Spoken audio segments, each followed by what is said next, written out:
in the bottom right-hand corner of Cloud Kingdom, who has taken out Death Angel and Brattok, ladies and gentlemen, en route to round number 4. You might argue one of them is a cheese or a fluke, but two of them means you really have to take this guy seriously. And he has quite an opponent to face up against, because over in the top right position, playing under the name Goblin, which I do believe is a particularly fierce brand of British ale, we have none other than Western Wolves Korean signing IEM Singapore champion. It is Sting. Now, obviously coming into this, we've got the situation where probably Sting is going to be the favourite, but we can't take away the fact that, as you quite rightly pointed out, Jorisar, that Daverave has taken out some really good talent. Winning 2 games is nothing to be scared of. It is single elimination, best of 1, so he's clearly played solid all throughout, and that always opens up the option of perhaps Sting may underestimate him.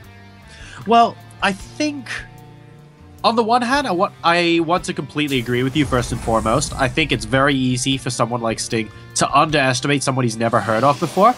But at the same time, going into a tournament like this, he might have only heard of 5 or 6 of the top European names before. So for that reason, I get the impression that Sting is more likely to play his usual style, which is very, very heavily reliant on early game pressure. And you know that against anyone, whether they're good or bad, that early game pressure will always be very, very useful, because you're not going to die to any cheese early game if you're not being so greedy. So I think Sting's going to revert to a typical maybe eco 2 racks or something, or actually he's just got his gas up, so there we go.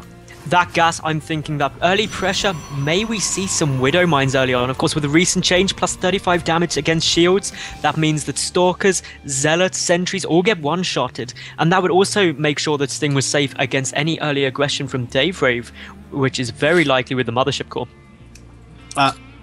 Also, on a completely unrelated note, I just think that it's cool to have someone in a game of StarCraft I'm casting with the name Dave. I'm picturing like 5, maybe 10 British people in England sort of sitting back, watching a night of StarCraft going, "Oh my god, it's Dave! Guys, it's Dave!" Pour themselves a pint, get a bag of peanuts. "Guys, come watch, it's Dave! He's playing some Korean dude!" See, in my mind, I've got it even better. Because his name is Daverave, I have this idea that there's like 7 or 8 of them all in this room with like disco lights going and like tagging in and out of playing the game, and that's how he's done so well. That there's just like a team of them, and their combined effort has just been amazing. But we're about to drop tag team in. Yeah, that would be awesome. So we've got a proxy pylon coming down here for Daverave, just out to the side, and Sting is still just getting a Reaper out, going pretty standard, and Reaper on this map good with a cliff. Yeah, I think so. I mean, very massive area, I think, around the edge of the map here for Reapers to jump in and out of. The problem is, as we saw in that previous game battles, is that you really need to be very precise with them on the grounds. They don't do that much damage anymore. Protoss do have a bit more difficulty dealing with them than Zerg. Without the Queens, obviously, it can be a bit tougher, but the Stalker, great little patrol move, will catch that Reaper the second it jumps in, and this could cause a little bit of problems. Will the Reaper be able to get any probes? I don't think so. The Reaper will take approximately 25 seconds to give a probe a headache as it currently stands, so he's just going to have to zoom out and move straight out of the base. Now, we have got a gateway and a Stargate. For a second, I thought that was a double Stargate coming out of Daverave, but just one gateway and a Stargate coming out of him. So he's only shown a single gateway in his main base. Did the Reaper see the second one go down? No. So what will Sting read into this situation? Well, the first thing you're going to see is the double gas, and you're going to know something's looking a little fishy. We see the Reaper coming round checking, but it's very unlikely that Sting is going to go and check down in the bottom right. It's not somewhere you'd usually expect to see it. So what's going to come out of this Stargate? Will it be an Oracle? Will it be a Void Ray? Maybe just standard some Phoenix harassment? Only time will tell, but it is done. So any second it will be revealed, and it's going to be a Void Ray. All right, so Sting doing quite a good job with this Reaper, just scouting around at the moment, wanting to make sure there isn't anything amiss. He's going to spot this pylon and the probe. Now, will the probe be smart and move north and chase away the Reaper? Is the Reaper going to continue to scout? Oh my goodness, he does. This guy's star sense is sick. Will he go up the cliff? Is he going to go up there? That's the big question. Nope. And no. He doesn't, so it's still hidden. This could still completely catch Sting off guard. The Void Ray is now about to pop. The first Stalker's coming out as well. Jorisar, are we going to see Daverave take game one from Sting right now. Oh, this is going to be really, really interesting indeed. 3 gateways and a Void Ray with units now in production. As far as Sting is concerned, he has killed the probe that constructed that pylon, so nothing else can pop forward. And he knows that aside from that pylon, no other buildings exist, or so he thinks at the moment. This is going to be a very difficult situation for him once these Stalkers hit with the Void Ray. The concern, I'm sure Sting will know that something is up. He's going to be thinking, I know you've got too much gas and you haven't built anything in your main. He's scouted around everywhere, knowing that something's proxied, but all he's seen is those Stalkers, and that's not going to be enough to really throw him off course. But now he spots the Void Ray with that SCV, and that could be exactly what he needs to prepare for this.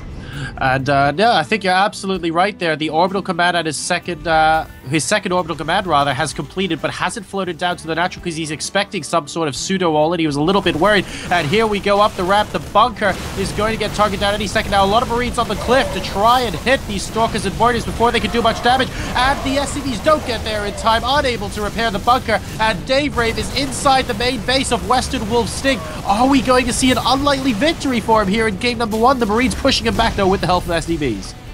Those SCVs desperately trying to hold this off. Both of the Void Rays have those survived. There's still a good count of Stalkers, and we have got still yet more Void Rays in production. This is definitely going to start getting tough. We see that Orbital Command taking the damage, but with more bunkers coming down, with the SCVs pulled, ready to defend, Sting knows that if he holds this off, he should be in okay shape. Yeah, the worker supply is currently 29 to 22 in favor of Sting, and I think what Daverave really needed to do here is just expand as soon as he saw that he wasn't going to take the game that first time around. He's still continuing to make units, and I really don't think this follow-up push is going to be that great an idea from him on the ground that Sting has 3 bunkers up at the top, and he's got SCVs in position to repair already. I just can't see this taking him out. 2 more Zealots are going to be quite useful, though, and here we go. He's tanking up as much of the damage as he can. The Void Rays using prismatic alignment, trying to focus down, but with the Marines, the 3 bunkers up, there is just too much defense for the moment, and with only 4 Stalkers and those 2 Void Rays remaining, it's not looking too good for Daverave. Yeah, he targeted down, unfortunately, a supply depot for the majority of the start of that engagement. That was just... I mean, we predicted that second engagement wasn't going to go too well, Battles, but unfortunately, that was just poor. Jorisant, you're exactly right. Targeting down that supply depot may have been too much. Daverave realizes with no expansion, he's not going to make it, so GG's.